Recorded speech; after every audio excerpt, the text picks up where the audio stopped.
This is John Fraser, and you are listening to the Fulham Focussed podcast.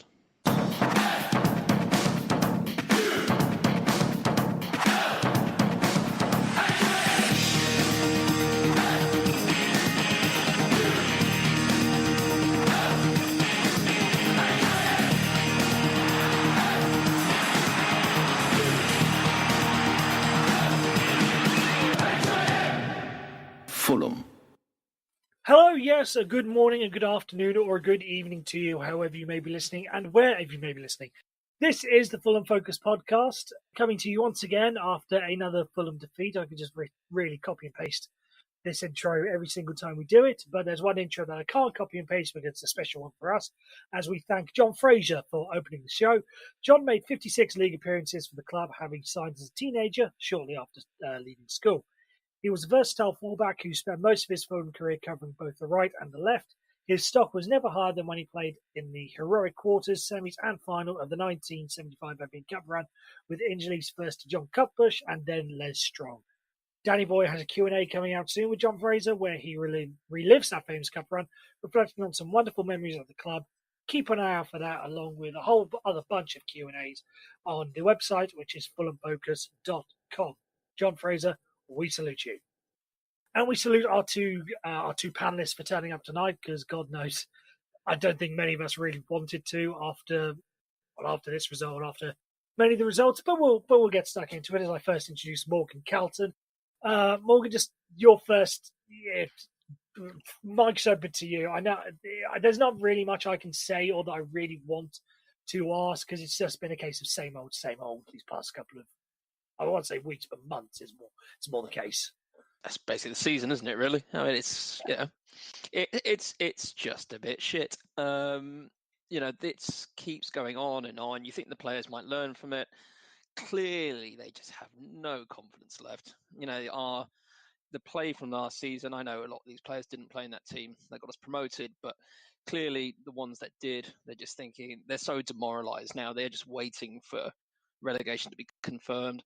And it shows. And, looking at how Mitro's playing, how Kenny's playing, and Cess as well, coming up at half time, because essentially he was nowhere. And it's a shame, because we all know that these players are incredibly talented. But when you've just been battered for a whole season, unfortunately, no matter how strong you are, you're going to find that difficult to deal with. And that's clearly the case. And even Scott Parker coming in as interim manager hasn't been able to lift them. Of course, they did okay against Chelsea, but still wasn't enough to get a result. And Leicester, apart from that 20 minutes in the second half, they looked toothless. And I think it was a perfectly fair result. And where do we go from here? Apart from trying to sort of save a little bit of face before the end of the season, far too many points adrift now. And I think we can just start preparing for Stoke away next season. So that's about the size of it from my point of view. Yeah, isn't that a rosy prospect for us all going to Stoke away? Matt Domm is our other panelist for tonight, and I just sort of open the mic, throw it open to you. Have you got any thoughts or anything you wish to add to what Morgan said about this? No, not just this game as one, but the whole season as a whole. That hasn't been said already, although I think you're going to be quite lucky in that area. Yeah, good evening, mate. I've not really got much to add to Morgan's summary, to be honest. I feel like a weary old man now. But, with the age hasn't come the wisdom to stop watching this crap. You still haven't got a choice because, we're Fulham fans and that's the hand we've been dealt. I just feel like, in Football Manager, when you go on a bad run of defeats and you just want to go into holiday mode until June. That's where I am right now, but we can't do that. So Can we not? Let's just enjoy it, shall we? I think we should. I think maybe we should all just do it. It'd be great. I mean, if we all do it, it might work, but I doubt it somehow. Yeah, I do have one sort of shining light, beacon of light to bring to you, to both of you, and to any Fulham fans listening. Is depending on your laptop screen or your desktop screen, it works for me. It may work for you, it may not. But we are into the final stretch of the season that all our remaining fixtures can now be seen on one screen without having to drag the screen up and down. We you have that few games remaining that you can That's fit the all best of our news I've remaining heard fixtures on all one season. screen into that last. Let me do the count. 8. Last 8. I'm checking it as we speak.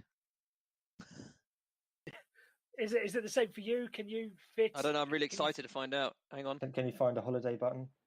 Oh, there it is. Perfect. Exactly. It's sun shining light.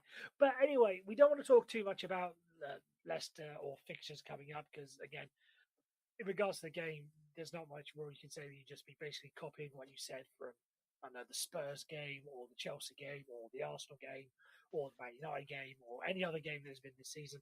So what we've done, once again, is we've thrown the question open to you, the people, and just another edition of focus question time. I shall play the role of David Dimbleby. Not quite Fiona Brusco, not quite that good. But anyway, I'm going to be asking both Morgan and Matt a series of questions. I may be chipping in with my opinions as well, if and when the time dictates. So let's just crack on straight in with it. And let's see who's our first question. Is this one here? Question 1. It became easy last season, dictating the play and rarely needing to grind out results. Were our players groomed out having the fight needed for a relegation scrap, whereas Cardiff always had that dogged approach, as Neil Warnock teams tend to do? Should we learn from this and go for a more balanced style to ease the transition when we go up next time? Christ, that wishful thinking the way the squad's set up at the moment. Or do we just need to worry about the Premier League when we get there? So it's sort of over to you, Morgan. Do we want to keep a style of play that we would, keep for the Premier League, or do we need to adapt to the different leagues, as it were? I think, sort of just digesting that question, we do need to have a style that I think is slightly less gung-ho. And yeah, a little bit more balance wouldn't hurt. I think we had, a run last season that we shouldn't expect to have again. And that style of play was fantastic to watch. We got a bit lucky sometimes, but, in a run like that, you're always going to have a sort of few games that don't go completely to plan. But if we show the same naivety coming into the Premier League again, whenever that may be, it'll be the same result. And I think, don't want to sort of blame him, but I mean, Slav obviously has a bit of responsibility in that, and by a bit, most of the responsibility. And, our players really enjoyed playing last season. You could see that. But as soon as we came up to the Premier League, the level of play was exponentially better than it was in the Championship. And you can see it from our players. They want to play that style. We saw it in the second half against Brighton, which was very similar to what we were seeing last season. But, most of the time it won't come off. And because it's, relatively well known how we played in the end of last season, teams are able to pick us off. And we need to come up with a way of being more balanced, using, our defense much better this next time round. And if our attack, it needs to become a bit more, for want of a better word, balanced again. And yeah, we do need to sort of come up. First of all, we need to sort of play more solidly in the Championship, because even Championship teams will take this team apart. And hopefully, fingers crossed, in a couple of seasons' time, we'll be back in the Premier League and playing, with a little bit more of the Wolves style, I would say. I don't want to go too Cardiff, but at the end of the day, they're above us, so can't be that bad. Don't want to go too Cardiff. I think, as much as I'm not anti-Cardiff, I think that's a sentiment we can also share. Matt, Mr. Domm, rather the same question to you. Do you what sort of style of play do you want us to encompass when we go down, and should we then change it if and when we come back up? Yeah, it's a tricky one, because I kind of think you can go up and you can survive in the Premier League playing good football. Obviously, we showed that we could go up playing good football. And you look at the likes of Bournemouth, and they've survived in the Premier League still playing good football. And obviously they had a bit of a balance in that they made sure they were strong enough at the back to do that. But I kind of see it more about the actual unity of the squad rather than a particular way of playing. Cardiff, obviously, we've discussed it a lot. They've got fighters at the back, and they, they'll really battle for each other and make it really hard. And by doing that, they'll pick up enough wins at home that they will probably survive. I think they might well be safe this season by doing that. But yeah, for me, it's about the unity of the squad. We tend to redo our squad every summer. It takes several months for them to even learn each other's names. By that point, we're in trouble. In the Premier League, that just wasn't good enough because the standard is so much better that we never recovered from that. So I think I'd like to see us play good football again. And I think if we hadn't have made too many changes in the summer, I think Slavisa would have had enough to keep us up playing the way we did. We did show it in a few early examples. The heads kind of went down after that Brighton game, I think, and never came back up. So the way we like to play, we're a confidence team, and the confidence went, and it never came back. So that's kind of more the way I see it. Just jumping in there, Matt. I mean, do you think Cardiff are safe? I mean, they're in the bottom three with us. We're both they're 2 points adrift of Burnley. So you would look at the sort of like the bottom, 5 above us. So it's Cardiff, Burnley, Southampton, Brighton, Palace, and you're thinking, I would suggest that Cardiff probably are the worst team out of that. But maybe I didn't mean safe as in they look like they're safe now. I think they have enough fight in them compared to, say, I don't think Southampton are playing very well at all. I think they might squeeze them out of it, just on kind of sheer willpower alone. So yeah, I think they'll have enough. So, indeed, and I just wanted to go back to the point that you were making, Matt. The players, the squad that we had, and to an extent have, because I've been of the belief that the team that we finished the start of the playoff final rather would have had would have been in a better position than the side that we have. So obviously we could have done a little bit better. Maybe, I was trying to get Matt Target. Maybe we should have given Ryan Fredericks his money. A whole bunch of things. But do you really think that the squad that we have now, to switch it around a bit, if we were to take the squad that we have now, and we're going to be getting on to sort of additions and subtractions later on, but do you think that the squad we have now would be good in the Championship? I think it's too lopsided at the moment. I think our defence needs. I mean, Joe Bryan is a good Championship left back. We know that because that's why we paid the money for him. Tim Ream, we've seen him be good. I don't know what's happened there, but I mean, new baby, maybe sleepless nights, injury. That's obviously affected him in some way. And then hopefully Alfie Mawson back. I mean, if he comes back and he's injury free and he stays, great. I don't think Cyrus Christie is a good Championship right back. I think he's an even worse Premiership right back. So we need to, maybe Stephen Sessegnon, maybe he's old enough by that point. Championship's a good league for him to come into. But then obviously looking at midfield, we're going to lose a few players. But I think with a few additions and a few people staying, I definitely think that we should be challenging. But then, I think every team who goes down says that, and invariably they do struggle because the style of play is so different when they do go down. So who knows? Yeah, Matt Domm, same question to you. Yeah, I think the squad as it stands right now would definitely challenge for the Championship title. I would say there are some really good players in there. It didn't work out for them this season, but the likes of Mitrovic, Seri, I think Alfie Mawson as well, you can put into that category, are easily Premier League players in my opinion. Throw in Frank Anguissa, I think he would be a monster in the Championship.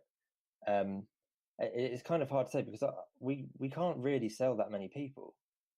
We've got, if we sell some of the names that people are saying will go, Mitrovic, Seri, Kearney, Sessegnon, some others, Anguissa as well, we're left with a real small squad again. So it's in Shad Khan's interest, I think, to do everything he can to keep hold of some of these players and maybe say, give us 6 months. If we're not there or thereabouts, then you can go in January. That's what I really would like to see. He could use his financial clout here by taking this season on the chin and just, committing to the players we've got and getting them to commit to the club. I know it's easier said than done, but I think with the talent we've got, I think we could go back up. and we're in a better place going down than we were last time, I think. Yeah, you have managed to segue perfectly into what was going to be the next question, so I commend you for that. Sorry and you mentioned trying to keep hold of the players and maybe having to sell some few assets, whether that be in January. But question 2 is going to be: have Ryan Sessegnon and Tom Cairney, who, towards the end of last season, were 2 of the big names talked about. If we didn't go up, would they be sold on, so on and so forth? Have Ryan Sessegnon and Tom Cairney done enough this season to convince a Premier League club to try and sign them in the summer?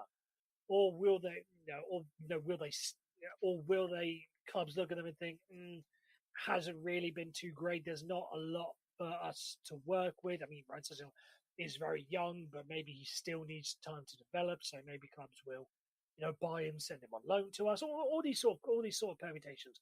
Matt, I interrupted you, so I'm going to go straight back to you. What's your take on this? You could expand it further, not just Sessegnon and Kenny, but Mitrovic has been talked of a lot. Seri as well, and Gisa, the whole squad. Is there anyone that you would think a Premier League club would want to come in and buy? It's a tough one. Sessegnon, I think, his value is still based on his potential, really. I think there might be Premier League clubs willing to take a punt on him, but we've seen he's a smart lad, and I think he'll recognise that his best chance right now of improving as a player is to stay in the Championship and show that league again what he's capable of and try again next time. So he's still got age on his side.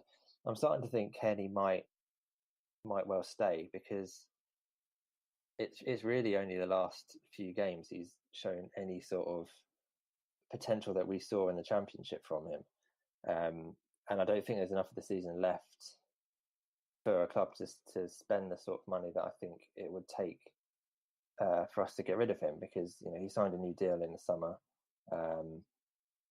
and he's on bigger wages, and it would take a fair chunk of money to take him off our hands, and that would be a big gamble. Mitrovic, as much as I'd love him to stay, I think there'll be plenty of suitors, and as much as it hurts me to say, I think the likes of West Ham, possibly in Everton, I can see him going to a team like that, who are sort of just outside the European places, but with the right additions could get into those spots. I think he'd be perfect for a team like that. But in terms of Sessegnon and Kenny, I think they might well stay, and that would be really good. Yeah, I'm sort of in your, but I don't think Kenny, if he wants this Premier League move, maybe he wants it, maybe he doesn't. But if he's going to showcase himself, he's done well these past 2 games. He's really got 8 games left to do, and there are some big games coming up in there. So he may not have the best of opportunities to showcase something. I personally think Ryan Sessegnon's going to stay out of all this, because maybe people are going to think he's not quite there yet. So let's give him another year, see what goes on from there. It might be a question is going to be Alexander Mitrovic, because even because you look at teams that have gone down. You look at maybe Andy Johnson when Crystal Palace went down. There's always been someone there that was the big focal point and always had a good chance of getting goals. Alexander Mitrovic hasn't really delivered this season. When you think of what he had last season, the return hasn't been what we expected of him. So maybe teams are going to think he's not quite a Premier League player. Morgan, it's over to you. Where do you stand on the players coming, mainly going out? I disagree on the Cess point. I think as and when we do go down, I think another team will come in for him, and I think he will leave us, because for one thing, he's been reluctant to sign the new contract, and also we don't have much time left in it. So I think a team will come in. I don't think we didn't actually have to play a game this season in order to still be valued around the same amount that he was after his Championship appearances his performances last season even. I think a big team will come in for him. I think he will leave. I think he will be a squad player for that team. He may go on loan. He may come back to us on loan, but I don't think he wants another season of the Championship. I think he wanted to come and give us a season in the Premier League, and maybe even 2, 3, or 4, depending on sort of how we did. But I don't think he'll be interested in having another season at the level below, which is a shame. I mean, obviously, he would be one of my players that I'd want to stay. We all know how well he can do in that league. and he struggled in the Premier League. But at the same time, he is only 18. He is still developing, and I think the style of football that we played this season hasn't helped him develop. And I think he's probably right for sort of going to another team and sort of learning from top class managers and coaches.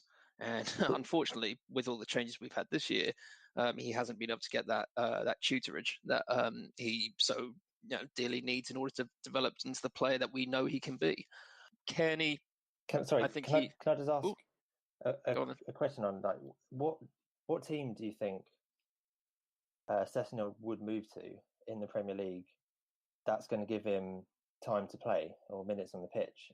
Aside from maybe the bottom 5 type teams, but I don't see that as his eventual move. So I'm just wondering where you think he might end up. I think if a Spurs came in for him, I think he would get game time there.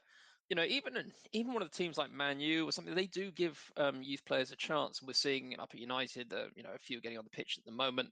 Spurs obviously haven't recruited at all in the last year or year and however long since the last time they signed someone. And I think a team like that would bring him in. He would only make the bench because they have obviously a sort of fairly solid first team. But I think he would definitely get game time. And I think, in his first season at a top Premiership club, he would be expecting sort of intermittent action as opposed to sort of, straight in the first team. But I certainly think he would earn himself a place on the bench, and he would be someone who came on. And I think he would do really well. But yeah, I think I don't think he'll be going to a struggling Premier League team. I think given the option between a struggling Premier League team and Fulham, he would stay with us. But I think a top team will come in. And then sort of back to the Kearney point, he's 28 now. He hasn't really showed that he can, cut it in the Premier League this season. That may be more down to the management. But, we've seen him play. We all know that as a captain, he's not great. But as a player, he's incredibly talented. He just hasn't really had a opportunity to show it. Injuries still plague him. And I think any team that comes in will be wary of that. And I think, we could be getting the next couple of years out of him. And I don't think a Premier League team, except maybe one that's coming up or another one of the struggling teams, would show that much interest in him. I think the West Ham option for him is definitely gone now. So I think we could be seeing Kearney, but I doubt we'll be seeing Sess next season. I personally think Tom Kearney would do quite well at Watford. Personally, somewhere in that middle of the road, not quite a Premier League struggler, not quite a big team. I think he'd do quite well at Watford. Personally. Would he do that though? Do you think he'd go to a club like that and be kind of a nothing man, or do you think he would actually want to stay with us and be that sort of club captain legend? What do you think his ego would do? I don't know, because I don't think Tom Kearney really comes up, apart from maybe his hair. I don't think he comes across as a big ego kind of person. So maybe maybe I don't know. He'd be okay with talking. Maybe I'm wrong. Sort of, maybe I don't know. Right, we've been talking about the big clubs in regards to where players may go, and our next question concerns some of those big clubs. Mainly our next 2 home fixtures, which are of course Liverpool and Manchester City. And obviously, as Fulham supporters, we want to beat both of them. But realistically, we know we're more than likely going to lose both. So, if given the choice, which of the 2 would you rather take points off just to mess up their title challenge, and why? Now, I'm going to answer this first because I think if anyone follows me on Twitter knows that I am not a big fan of Pep Guardiola. I think I'm not saying he's overrated. I just don't think he's the God's greatest gift to football sort of thing. I think he a lot of stuff. He gets a pass for a lot of stuff. I quite frankly wasn't happy with the whole false 9 thing he brought in. I thought it was anti-football personally. I don't like the way he basically treated the young English players at Man City, letting the likes of Sancho and Atondo, I know he's Welsh, but British players on loan, buying Riyad Mahrez for 75 million when you got Patrick Robertson on the bench. If you're the best coach in the world, surely you should be developing him to that sort of level. But anyway, given the choice, it will be Manchester City for those 2 reasons. Also, I'm not really one of these people on Twitter that says, "Oh, Liverpool fans are going to be unbearable if they win the league." I don't care. They've been waiting for it for long enough. Just let them celebrate it. It'll be over in a couple of months. Just shush. Morgan, I'll ask you the question. Who would you rather spoil their title challenge? Would it be rather Man City or Liverpool? I'm going to agree with you. I would rather spoil Man City's in this case. I know it's sort of he divides a bit of opinion, but I really like Jurgen Klopp. I think he's great. I think he's great for the Premier League. I think he's a great manager and he's a great character. He does go a bit crazy on the touchline, but he's doing well and it's quite entertaining to watch. And when you're not really battling those teams at the top, you do look for the sort of the more entertainment value, and I think he offers it. Yeah, you're right. Liverpool fans will be insufferable, but then we live in London. There's not as many of them down here, and Man City have won it plenty of times. There's certainly not the romance behind that club that there is behind Liverpool, and it's been almost 30 years since they last won it. So give them one, and then move on from there, and then see them slip down to third and fourth over the next few years. But yeah, I definitely like to see us beat Man City. Yeah, again talking Liverpool. Just one further point. Surely, if you're one of these football fans who thinks that Liverpool are going to be unbearable, surely one of the sticks you want to beat them with is, yes, you won the league, but Steven Gerrard never won the league. Surely that's one of the things you'd want to mock Liverpool fans over. So let them win, and let's see. Yeah, and you could still carry on the chant, and you've never seen Gerrard win the league, sort of thing. Matt, That'll do it. Same That's question. fine. Yeah. Sorry, Morgan, you had a point. Morgan, No, I was just agreeing with you. Yeah, it's just, I think, giving Gerrard, 2 years after retired, the opportunity to sort of look and go, damn, if I kept going a little bit longer. Indeed. Right. Matt, Dom, over to you. Same question. Yeah, you see, now I do think their fans will be unbearable. And from a Fulham point of view, I don't want to see smugness from another team when our team has just had an absolutely terrible season and have gone down without a fight. We've seen how City fans react to winning the league, and no one kind of really bats an eyelid, and it doesn't really make much of a ripple. So let's kind of just let that happen. I think on the one hand, I'm kind of bored of City winning the league because they're making it look easy, and it's nice to see a change. And as you say, Pep Guardiola is himself kind of insufferable. But one of my good mates is a Liverpool fan, so I'm going to have to stick with the status quo because I'd find it really funny from them losing from the position that they were in, and the fact that it's terrible Fulham who have had a big say in it would just cheer me up really on what has been an appalling season. Yep, and we all know one way that this season would be even more appalling as we move on to our final question. And rumours are growing stronger that our Lord and Saviour Slavica Kanovic is being lined up for the West Bromwich Albion job. As we record, it's not been officially announced, but by the time you listen to this, you never know. So how will you feel if he does go there? Morgan, to you first. How would you feel if Slavica Kanovic takes the West Brom job? And if he gets them up, it's a different matter. If he keeps them down, then we have to play them next season. So on so many different permutations. How would you feel if he takes it? And then what would you hope happens from it? I think after last season, I think seeing him with any other club is going to be like seeing your ex with a new guy. It's going to be hard to take, but he's been out of a job now for however long it is, almost 6 months, and so good luck to him. I hope he does really well, and I hope that he plays the football he likes to play, and good luck to West Brom if they get him. And we all know how good a manager he can be. We all know he's also got his slight attitude that goes with it. So hopefully, he gets on with the West Brom board. He may have a bit of friction like he did with Tony Khan, but at the same time, don't want to see him with another club. But do understand he's got to work, and but I do hope that he does well there. I hope we don't have to play them next season. Or actually, if we do, then I would still like to beat them. At least we know how to beat him. But yeah, let's good luck to him anyway. Yeah, you'd hope that both of our games happen before Christmas because that's the time. That's the time the Slavica teams are easy to beat.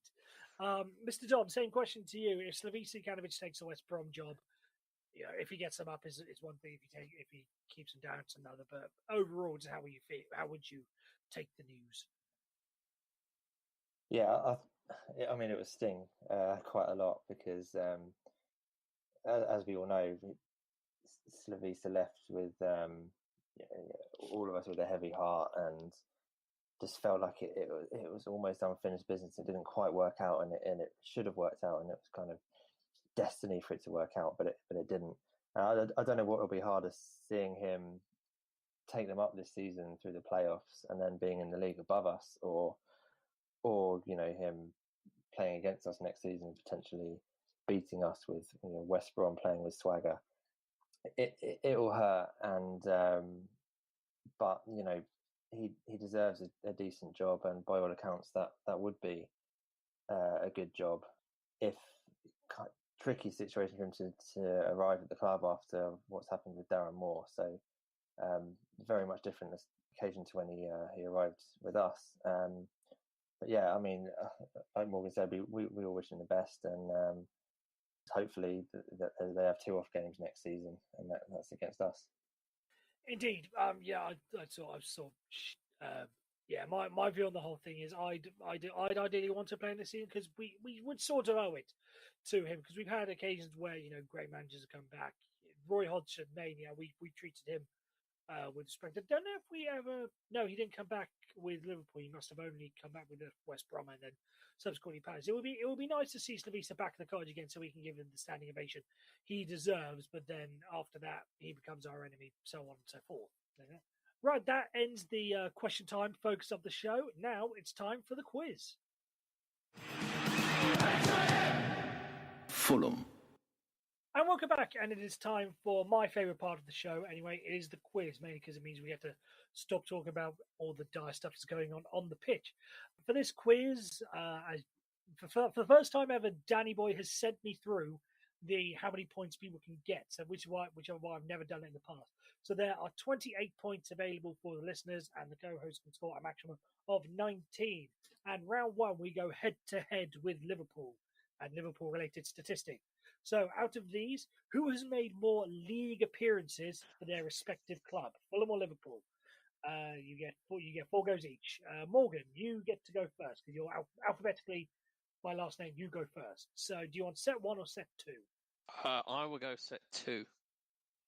Okay, so Morgan, you've selected set 2. So who has made more appearances for their respective club? Was it Danny Murphy for Fulham or Danny Murphy for Liverpool? This is league appearances only. Who did he make more league appearances for? Fulham. That's incorrect. By a score of 1, 169 Ooh. for us and 170 for Liverpool. Oh, No fair points enough. there. Okay, question number 2. That's harsh. Was Jimmy Bullard or Charlie Adam?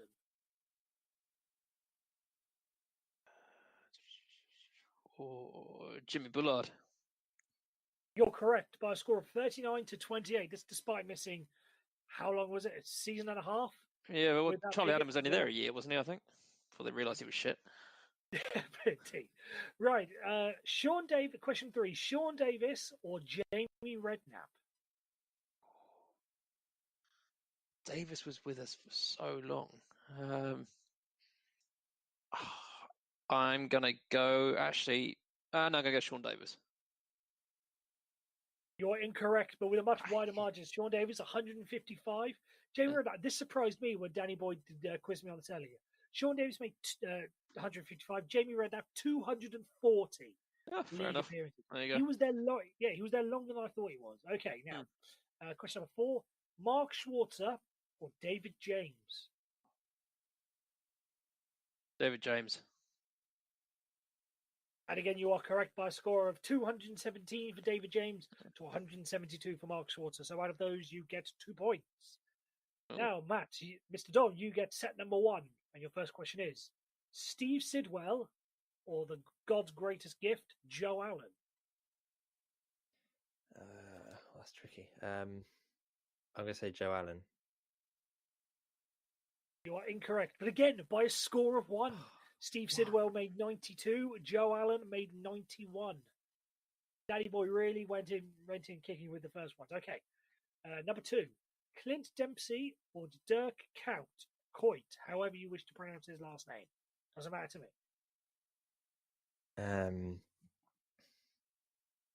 these aren't easy. Clint Dempsey.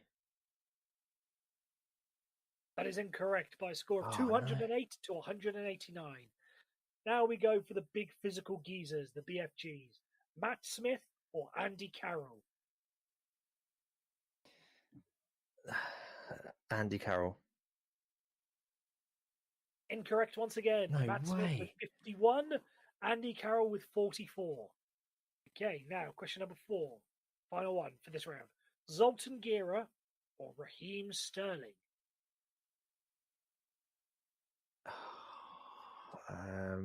Gonna go with Zolly. At over 4, it was Raheem Sterling by a score of 95 to Dear 86. me. Okay, I mean, so after that round, well played, Morgan Morgan. comes out. Good win. Good win. Do you want set 2 instead? I would like them. Yeah, I think I know all those. Yeah, so after round 2, Morgan takes a 2-0 lead into round 2. Now, name the lineup for when we beat Liverpool 2-0 at the Cottage in the 2005-6 season, which was the day, I'm sure many of you remember, was when we said goodbye to the maestro Johnny Haynes after his untimely death. So, Matt, you get to go first. It's name the 11, back and forth. You get 5 guesses each. So, name the team. What year did you say it was?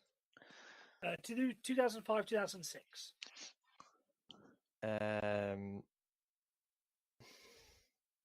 Go with Boamorte. Who scored that day? Yes, he did. So, Boamorte gets you 1 point. Morgan, over to you. Moritz Volts. Started at right back. A point for you. Dom. Steed Malbronk. He did indeed start. So yes, a point to you. We're just going for the starting 11, by the way, not the substitutes. Morgan, to you. Oh God, I think I'm having a bit of a mind blank. Go. Oh, was he still? No, he wasn't. Barry Hales. Barry Hales in 2005. You fool, Morgan. No, but Barry Hales was not on the list. When did he So leave? Matt, over to you. This is your chance to call some back. Oh God, this is tough. I'm gonna go with the defender I think might have still been around at that time, Alan Goma. Bingo, you've now drawn level. Oh, damn, I was going the to go with him as well. Thing, and a 3-1 lead. So Morgan, back to you. Oh, it's been a really long day. My memory's not that good. Carlos Bocanegra. Get one right there. He started alongside centre back with Alan Goma. So Matt, your penultimate guess. I like the way this is flowing very quickly. I like this. Yeah, Big Booba. Booba Diop, 4 for 4 so far. Morgan. Oh, based on that, I'm going to go Mark Pembridge. Unfortunately not. Oh, why not? So you stick on 2 for the moment. Matt Domm, your final guess. Can you go 5 for 5? Striker. Gotta be Brian McBride. Unfortunately not. He was on the bench though. He was on the bench. Oh, So Morgan, you'll go. I think who would have been in goal then?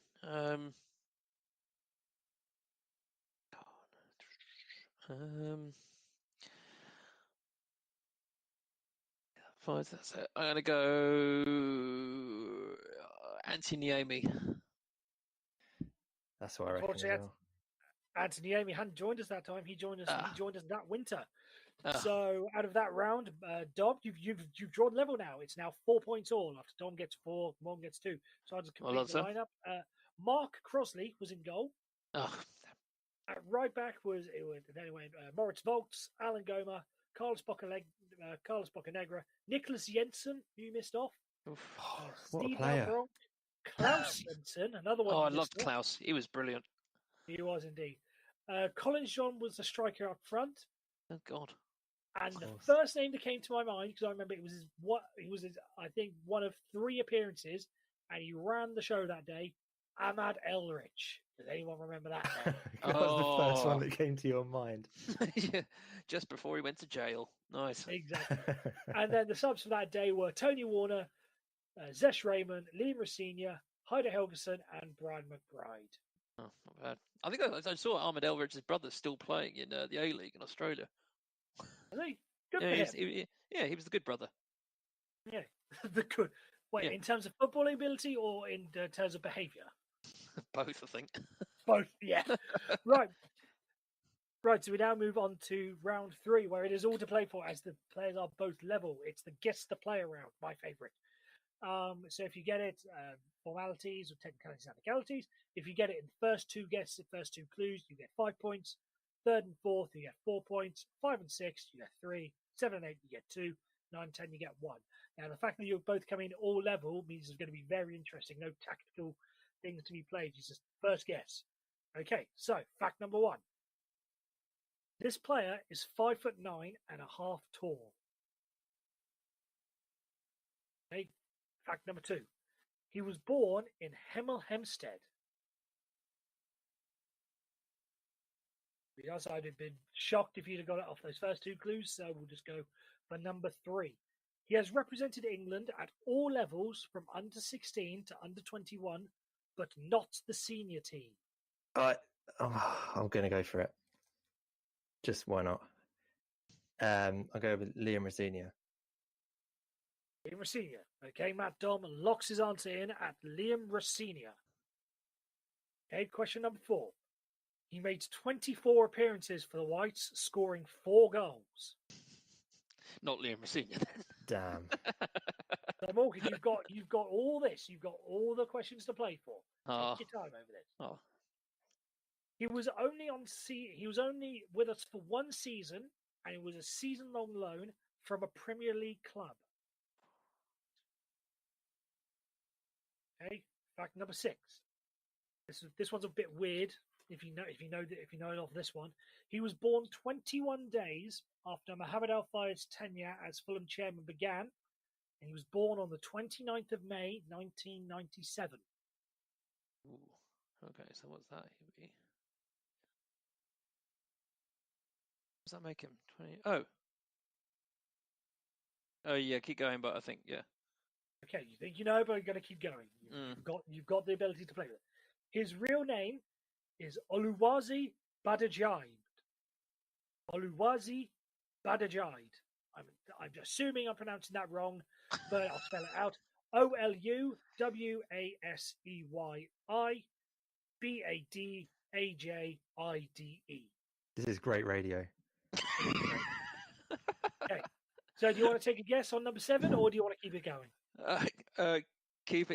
Keep it going. I think I know, but I've just that name I should know. It's one of those things that'll be an interesting fact, but I'm a bit blanking at the moment, so keep going. Okay, fact number 8. He has played for both Liverpool and Fulham. Fact number 9. His first 2 goals for the club came in a 5-4 victory over Sheffield United. Yeah, Shea Ojo. Morgan goes for Shea Ojo. As we move on to fact number 10, he was promoted with us last season, but didn't make the playoff final squad at Wembley. Pause for those people who are still working it out. Maybe pause on your iPlayer or iPod or whatever device you listen to podcast. To pause whilst we get it. And the answer is indeed Shea Ojo. So by a score, Morgan gets 1 point there. So by an overall score of 5-4, Morgan takes the victory. Morgan, well done to you. Thank you very much. Although considering it's out of 19, I don't feel overly proud of myself right now. But indeed, unfortunately, our prize chest, our chest of prizes is empty this moment, just like our hopes and dreams for the season. So unfortunately, I can't give you any prizes this week, which is a real shame because I know we've given out some great prizes over this. I'm sure you've won some fantastic prizes. I've certainly won some fantastic prizes. Matt, have you won any of the fantastic prizes, Mr. Dom? Won a few, yeah. Exactly. Can I have the manager's job? How great. I knew there wasn't a prize, so it wasn't worth trying today, really.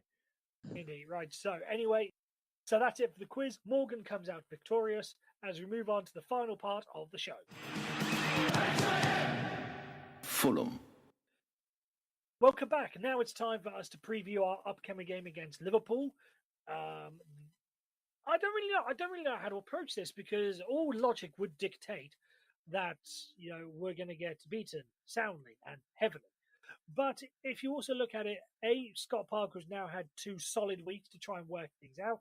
Yes, the defence has been shite, but you never know. This may be the one, maybe that game against Leicester was the last hurdle before he's now, right, this is what we need to do.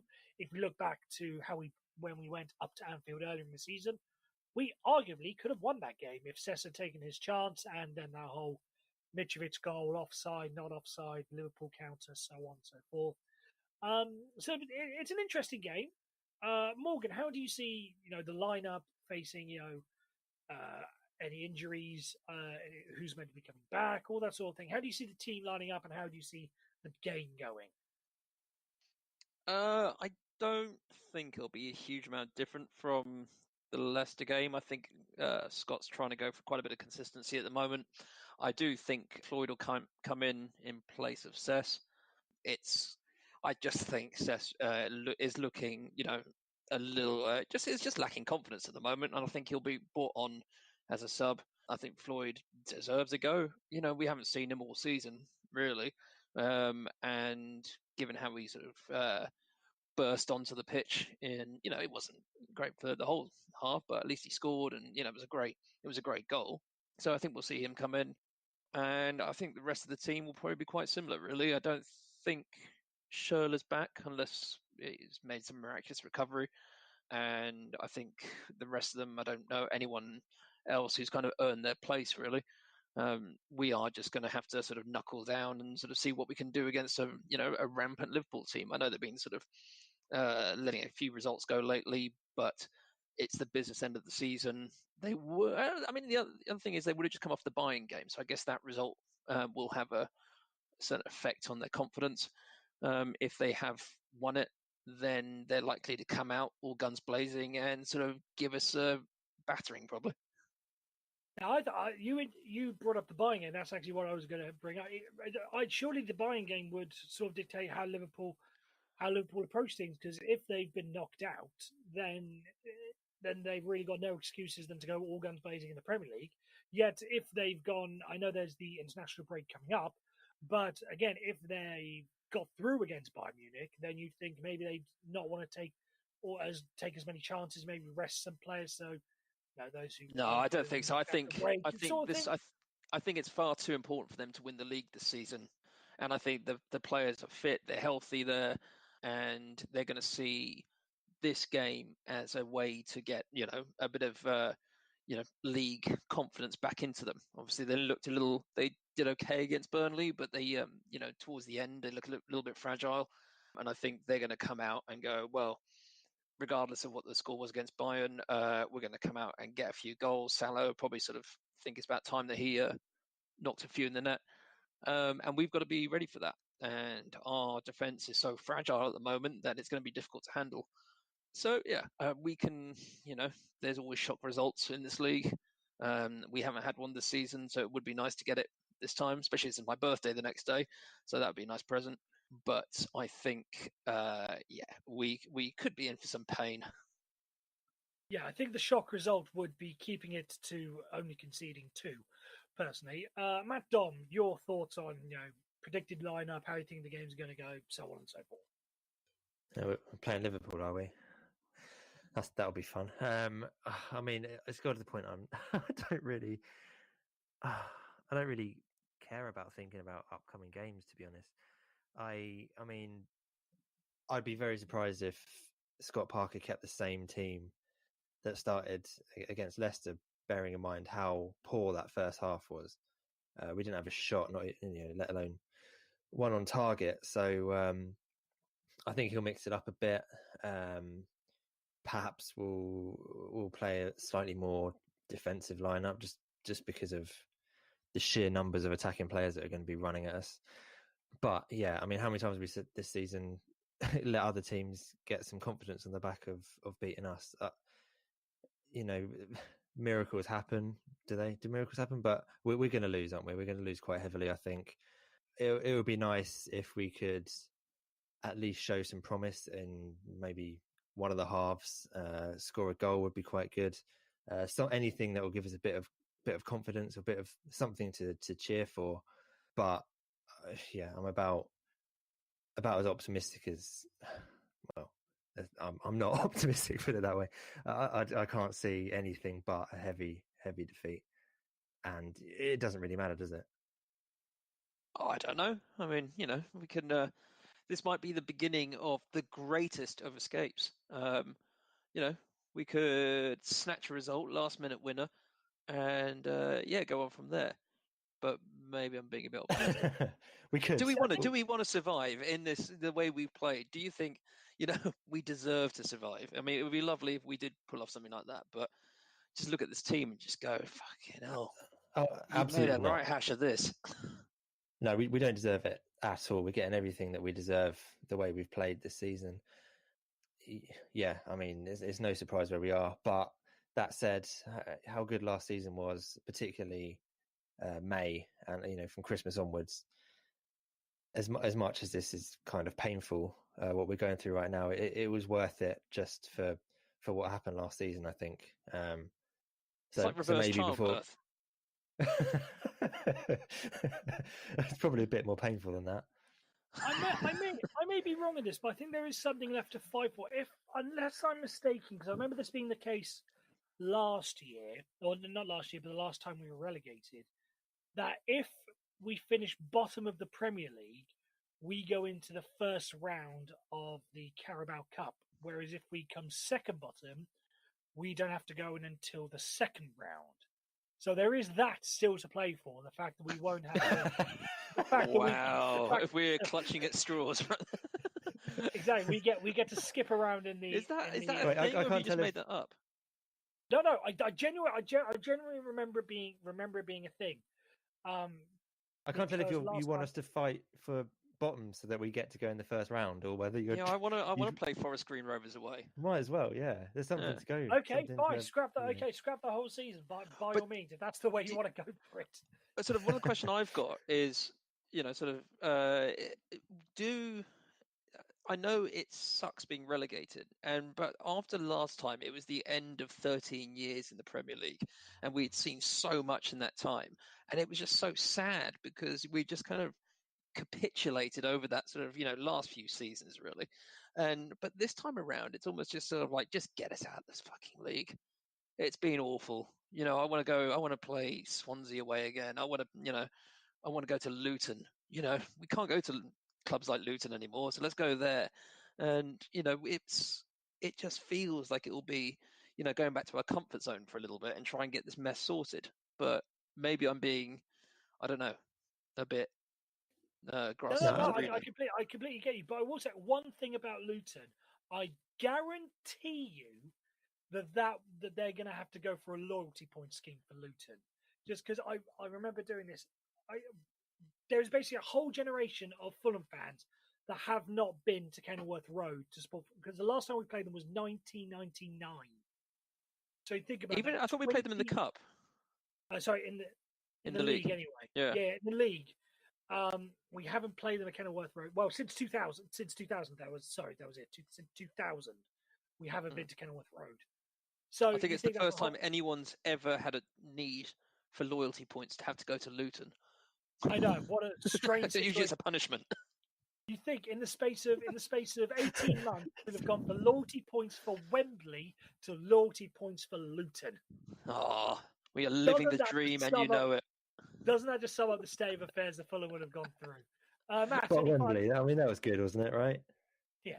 Matt, any final points you wish to add to the podcast? No. Okay, Morgan, any final points you wish to add to the podcast? No, I think I've made some. I think maybe it's just more of a let's get this next game over with. After that, what's it? International break, isn't it? It is.